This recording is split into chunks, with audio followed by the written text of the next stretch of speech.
Lieutenant Colonel Percy Harrison Fawcett was last reported alive on May 29, 1925, at a site ominously called Dead Horse Camp, somewhere in Brazil's Mato Grosso region. For months, he had been navigating the unforgiving jungle in the company of his 21-year-old son Jack, Jack's close friend Raleigh Rimmell, and 2 local guides. Their mission was nothing less than the pursuit of a legendary lost city, a place Fawcett believed lay hidden deep within the Amazon.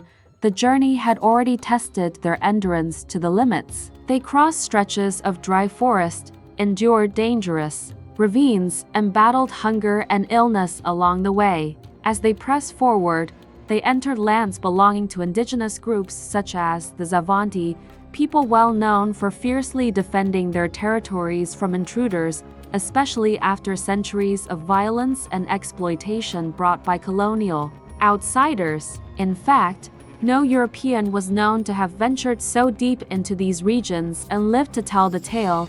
Before pushing on into uncharted wilderness, Fawcett and his companions dismissed their guides. They wrote final letters to their families and handed them over to be delivered back to civilization. Then, disappearing into the dense undergrowth, the 3 men were never seen again. To understand what drove Percy Fawcett into such perilous expeditions, one has to look at his background. Born in 1867 into a wealthy aristocratic family, he had opportunities unavailable to most. At 17, he entered the Royal Military Academy at Woolwich, later serving in the Royal Artillery. In 1888, he was assigned to Ceylon, modern Sri Lanka. While there, a colonial administrator gave him an old, curious map set to indicate the location of hidden treasure. Eager, Fawcett followed the map, but the treasure turned out to be nothing but rocks. Strangely, this failure thrilled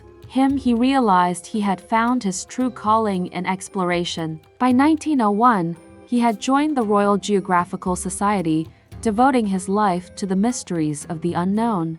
With his neatly trimmed beard and trademark Stetson hat, Percy Fawcett embodied the image of the fearless adventurer. After joining the Royal Geographical Society in 1901, his career quickly took him to some of the world's most remote and dangerous places. In 1902, he was dispatched to Morocco as a cartographer, honing his mapping skills in rugged terrain. 4 years later, in 1906, he was assigned to a far greater challenge, charting the unmarked jungles on the border of Bolivia and Brazil, where the 2 nations were in dispute over their frontier. This mission exposed him to dangers that would become familiar hallmarks of his expeditions: giant anacondas lurking in rivers, schools of razor-toothed piranhas, and the constant threat of violent slave traders who roamed the area. These grueling journeys not only sharpened his resilience but also captured the imagination of others. In fact, his stories inspired Arthur Conan Doyle to write The Lost World in 1912, a novel about explorers encountering prehistoric life in a hidden plateau. Clearly influenced by Fawcett's tales of untamed wilderness, the Amazon soon became Fawcett's obsession. He saw it as the world's final blank spot on the map, a place still hiding secrets that could transform history. By 1908, he set out to trace the Rio Verde, but the hardships of the jungle nearly cost him his life. His team grew restless, morale crumbled, and he came close to starvation before turning back. Yet he pressed on undeterred. In 1911, he returned to South America, this time exploring along the Peru-Bolivia border with polar explorer James Murray. The expedition ended in disaster as Murray fell gravely ill in the tropical heat, forcing the group to retreat. Still, these failures only fueled Fawcett's conviction. Increasingly, his focus shifted to something bigger than mapping. He began chasing the legend of a long-lost city hidden in the Amazon, a place he came to call simply Z. For centuries, Europeans had been captivated by stories of El Dorado, the mythical city of gold said to lie somewhere in South America. Most scholars dismissed the idea as fantasy, arguing that the harsh Amazonian environment made it impossible for any advanced civilization to flourish there. Even Fawcett, at first, was skeptical. But the explorer's relentless curiosity led him to wonder if there might be a grain of truth hidden within the legend. A turning point came in 1911 when American explorer Hiram Bingham rediscovered Machu Picchu in Peru, a vast mountaintop city that had been forgotten for centuries. The revelation proved that sophisticated civilizations could indeed remain hidden in remote landscapes. To Fawcett, it was evidence that the Amazon might still hold secrets of its own. He began speaking with indigenous groups across the region, carefully recording their oral histories and traditions. The stories he heard painted a picture of forgotten settlements, ancient pathways, and abandoned earthworks swallowed by the forest. By 1914, he had become convinced that an ancient, highly developed city had once existed deep in the Brazilian interior. Unlike many of his contemporaries, Fawcett believed the Amazon's danger did not stem from a lack of resources, but from the Europeans' failure to adapt. Indigenous peoples, he argued, had mastered survival there over countless generations, thriving in ways outsiders could not. To him, this suggested that the region was perfectly capable of sustaining advanced societies and that the lost city he sought, which he now referred to as Z, might truly be real. Still, Fawcett's vision was shaped by the attitudes of his time. His pursuit of Z mixed genuine respect for indigenous ingenuity with a colonial mindset that framed such civilizations as mysterious anomalies rather than natural outcomes of human development. Nevertheless, he remained determined. He believed the lost city lay somewhere near the headwaters of the Xingu River in the Mato Grosso region of Brazil. And though World War I soon interrupted his plans, his obsession with Z only deepened. When World War I erupted in 1914, Percy Fawcett put his Amazonian dreams on hold and volunteered for military service. He was sent to the Western Front, where he endured the brutal conditions of trench warfare. Those years hardened him further, but his obsession with the lost city of Z never faded. The war ended in 1918, and as soon as peace returned, Fawcett's thoughts shifted back to South America.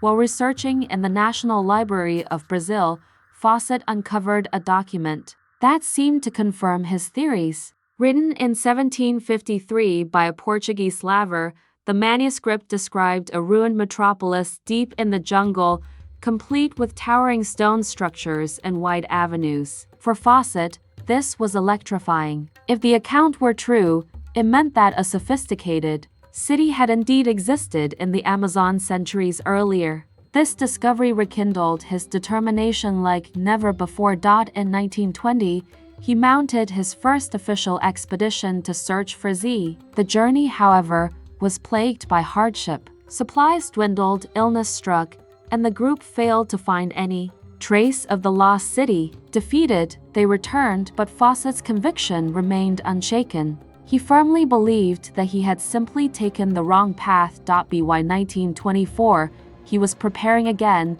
determined that this time he would succeed. Volunteers lined up for the chance to join the legendary explorer, including notable figures such as T.E. Lawrence, better known as Lawrence of Arabia. Surprisingly, Fawcett turned down these high-profile offers. He preferred a small, close-knit team, one that could move lightly through the jungle without attracting too much attention. For him, trust and discretion mattered more than fame. Thus, he chose his 21-year-old son Jack, who had inherited his passion for adventure, and Jack's friend Raleigh Rimmell. It would be a smaller, leaner expedition than his previous attempts, one that Fawcett hoped would finally unlock the secret of Z. In January 1925, Percy Fawcett, his son Jack, and Raleigh Rimmell set sail from New Jersey, beginning what Fawcett confidently declared would be his last and greatest journey. Reporters gathered at the docks to hear his bold words, "We shall return, and we shall bring back what we seek." Unlike earlier attempts, this expedition was designed to be light and fast. They carried minimal supplies, believing that moving with agility through the jungle would increase their chances of success. By April 20th, the trio had entered the dense Amazon, leaving behind the relative safety of towns and settlements. Ahead lay a labyrinth of thick undergrowth, rivers teeming with piranhas, and vast territories uncharted by Europeans. These lands were home to numerous indigenous communities, many of whom viewed outsiders with suspicion or outright hostility due to centuries of exploitation and violence. Even in the early days, the hardships were relentless. Swarms of mosquitoes and blood-sucking insects tormented the men, making rest nearly impossible. The heat was suffocating, the ground unforgiving, and the humidity unrelenting. Raleigh Rimmell in particular suffered badly. His foot became grotesquely swollen from dozens of tick bites, slowing the group's pace. Still, Fawcett pushed on with determination, often setting exhausting marching distances of 10 to 15 miles a day. On one occasion, he pressed so far ahead that he was forced to camp alone, waiting for the others to catch up. The expedition pressed deeper into the jungle, with Fawcett's resolve never wavering. For him, every step forward brought them closer to the elusive city of Z. Yet the dangers were multiplying, and the men were already showing signs of strain. By late May, they reached a fateful location Fawcett would later call Dead Horse Camp, a place that would mark the beginning of their disappearance into history. By May 29, 1925, Fawcett's small expedition had reached a site that would forever be linked to their fate, Dead Horse Camp. The name came from a grim necessity. Fawcett was forced to shoot his exhausted horse, which could no longer endure the journey. Here, the party set down their equipment and prepared for the most dangerous stage of their mission. Before pressing further, Fawcett made a critical decision. He dismissed the local guides who had accompanied them up to that point, sending them back toward the town of Cuba. The men were now completely on their own. To ensure that word reached civilization, Fawcett handed the guides several dispatches, including one final letter to his wife, Nina. In it, he tried to reassure her, "Jack is well and fit and getting stronger every day. You need not fear any failure." After the guides departed, Fawcett, Jack, and Raleigh shouldered their packs and vanished into the dense green wall of the jungle. From this moment forward, no verified trace of them would ever be seen again. They had entered a stretch of uncharted territory where even seasoned indigenous travelers warned of danger. The forest ahead was inhabited by groups known to protect their lands fiercely from outsiders, a reality Fawcett knew well, yet seemed willing to risk. 2 years passed without any word. By 1927, speculation was rampant. Newspapers across the world debated their fate. Had they been killed by hostile tribes, succumbed to disease, drowned in a river, or perhaps discovered Z and chosen never to return? Some even suggested they might be prisoners held deep in the jungle. In 1928, the Royal Geographical Society launched the first official search expedition under George Miller Diet. But after months of hardship, Diet returned convinced that Fawcett and his companions were dead. No bodies were found, no definitive clues uncovered. Fawcett's wife, Nina, however, refused to abandon hope. Until her death, she insisted that her husband and son had survived somewhere in the vastness of the Amazon. In the years following Fawcett's disappearance, expeditions large and small attempted to uncover his fate. Yet the search for answers often led only to more tragedy. In 1927, just 2 years after the men vanished, a nameplate believed to belong to the expedition was discovered. Later, in 1933, a surveying instrument surfaced, and in 1979, Fawcett's signet ring reportedly turned up. These scattered finds fueled speculation but offered no real clarity. The lack of definitive evidence only deepened the fascination with Fawcett's final journey. Over time, the mystery became almost as legendary as the city of Z itself. Adventurers, journalists, and treasure hunters were drawn into the Amazon, hoping either to rescue Fawcett, recover his remains, or continue the search for the city he had sought so passionately. Many of these would-be rescuers never returned. By some estimates, more than 100 people lost their lives or vanished while following in Fawcett's footsteps. The Royal Geographical Society eventually declared Fawcett, Jack, and Raleigh officially lost, but the absence of closure left the door open for countless theories. Some believed they had been killed by hostile tribes, while others argued disease, starvation, or wild animals had claimed them. A few clung to the hope that Fawcett had actually found his city and chosen to remain hidden within it.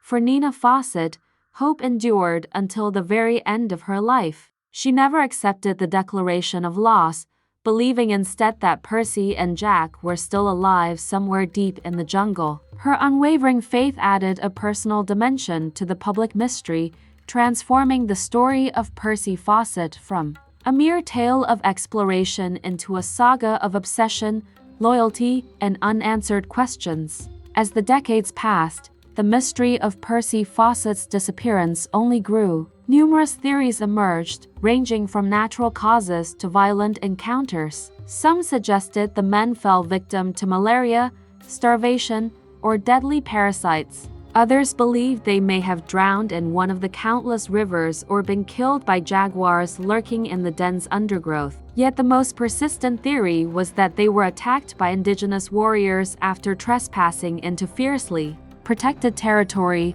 Despite the risks, many expeditions attempted to retrace Fawcett's route in hopes of solving the mystery. Tragically, these efforts often ended in disaster. In 1996, a wealthy businessman named James Lynch organized a heavily funded search mission. But instead of uncovering answers, his team was captured by indigenous people living deep in the forest. Held for ransom, the explorers were only released after handing over $30,000 worth of equipment, a stark reminder of the perils awaiting outsiders who underestimated the complexities of the Amazon. These failures underscored how dangerous the jungle remained, even for modern adventurers. The thick vegetation, unrelenting insects, and lack of reliable food or water sources created an environment where small mistakes quickly became fatal. Moreover, local communities, scarred by centuries of violence and intrusion, were understandably distrustful of strangers wandering into their lands. By the late 20th century, the mystery had become more than an explorer's tragedy, it was a cautionary tale. Fawcett's dream of finding Z had consumed his life and drawn countless others into the same perilous pursuit. Yet no expedition, however determined, could bring back the answers that the world so desperately craved. In 2005, journalist David Gran undertook his own journey into the Amazon to follow the trail of Percy Fawcett. Unlike earlier expeditions that focused on physical evidence, Gran turned his attention to oral traditions preserved by indigenous groups. Among the Kalapalo people, he uncovered stories that seemed to shed new light on what may have happened in 1995. According to their oral history, Fawcett and his companions had indeed passed through Kalapalo territory. The tribe had warned them not to continue eastward, explaining that the lands ahead were home to a powerful warrior group known for fiercely defending their domain. But Fawcett, convinced of his mission and perhaps too confident in his abilities, ignored the warnings and pressed onward. When he and his men never returned, the Kalapalo assumed they had been ambushed and killed. These accounts provided a plausible explanation, one consistent with both Fawcett's determination and the dangers of the region. Yet, like all theories, it lacked definitive proof. No remains were found, and the jungle, with its ability to swallow evidence in a matter of days, left little hope of physical confirmation. Still, Gran's work reframed the debate. Rather than portraying Fawcett as a heroic victim of chance, it suggested his disappearance might have been the direct result of disregarding local knowledge and warnings. To the Kalapalo, the mystery was not a mystery at all, it was a story of predictable consequences when outsiders underestimated the realities of the Amazon. In the years since Percy Fawcett's disappearance, archaeological discoveries have revealed that his vision of a hidden city was not entirely fantasy. Far from being an empty wilderness, the Amazon once supported large, complex societies. Excavations uncovered the remains of what some call garden cities, vast settlements with defensive walls, intricate road systems, and spaces capable of sustaining thousands of people. These findings demonstrated that indigenous cultures had developed advanced forms of agriculture and urban planning long before European contact. Many of these sites lie within the same Mato Grosso region where Fawcett believed Z would be found. Though he never returned, his conviction that the jungle could harbor great civilizations has been partly vindicated by modern science. What he considered a lost city may, in fact, have been multiple thriving centers now reclaimed by the forest. Yet, Fawcett's legacy remains contested. Some historians, such as John Hemming, have criticized him as reckless, arrogant, and even racist, portraying him as a flawed adventurer whose poor planning endangered not only himself but also those who followed. Others, however, see him as a visionary whose daring spirit pushed the boundaries of exploration. The fine line between genius and folly, they argue, is often drawn by success or failure.